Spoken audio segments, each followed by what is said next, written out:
një betejë që është publike në Shqipëri, por edhe ndërkombëtarisht. Po. Në shtator, a do i pranoj Partia Demokratike 50 mandate që i ka marrë duke shkuar në Kuvendin e Shqipërisë? Të gjitha vendimet do merren në vazhdim, por zgjedhjet ne nuk i pranojmë, sepse ne nuk mund të pranojmë zgjedhje të tilla. Zgjedhje të tilla nuk mund të pranojmë. Kur? Dhe nuk mund ta imponoj kush ne të pranojmë këto zgjedhje. Por zgjedhjet, siç kam deklaruar, janë një proces edhe kombëtar edhe ndërkombëtar. Janë një proces ndërkombëtar se ju e keni qartë, parimet e zgjedhjeve të lira janë të sankcionuara një seri dokumentash në të cilat Shqipëria ka firmosur, ndër të cilat dokumenti i Kopenhagenit, që unë ja u solla në nenet kryesore. Pra, faktikisht, cili do nga ju që lexon raportin që ka trondit gjerë në palç, Edi Rama po bën çdo përpjekje nga më banditeskët, shënojën i lutëm, për të ndërhyrë, por sukses nuk do ketë. Sukses nuk do ketë. Kjo është përgjigja.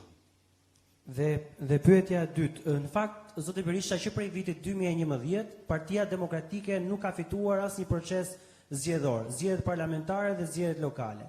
A mendoni ju se e gjithë kjo kohë 14 vjeçare lidhet vetëm me faktin se Edi Rama i vjedh zgjedhjet, apo mund të ketë edhe probleme Partia Demokratike, për shembull, pas vitit 2021 asnjë proces i brendshëm nuk u bë për të kuptuar nëse partia pati diçka që nuk funksionoi, ju thatë që zgjedhjet e vitit 2023 u vodhën gjithashtu, thatë që do bëjë një proces i brendshëm, nuk u bë gjithashtu. Po. Unë mund të them se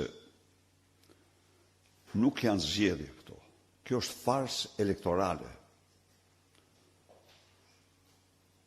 Zoti Stafa, në çdo vend të botës, pothuajse në çdo vend, në 99.9% vendet të botës zhvillohen zgjedhje.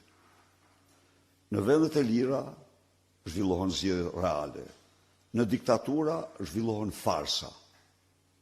Farsat nuk i fiton kurrë opozita. Farsat ta kemi shumë të qartë. Të kemi shumë të opozita mund të ketë një shumësi problemesh, por zgjedhet opozita por një fars opozita se fiton kurrë. Kurrë. Farsa nuk fitohet. Sepse nëse ti shpërndan 100 euro për 48% votuesve, nëse ti fal 200 milion euro gjoba dhe interesa, që shkojnë minimumi 300.000 votues prek, minimumi, nëse shpërndan 138 licenca për miliona rënjë bim kanabis në mbar vendin, ku një bim ka produktin 1.000 euro, dhe ju nuk arrini të llogarisni se çfarë fitimi sjellin ato, dhe të gjithë licencat janë dhënë me një skem për vota.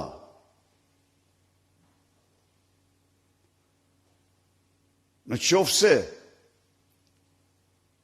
të gjitha këto në kundërshtim me ligjin, në kundërshtim me ligjin dhe parimet ndërkombëtare të zgjedhjeve. Kundërshtim me ligjin dhe parimet ndërkombëtare të zgjedhjeve. Në qoftë se ti organizon në 4 muaj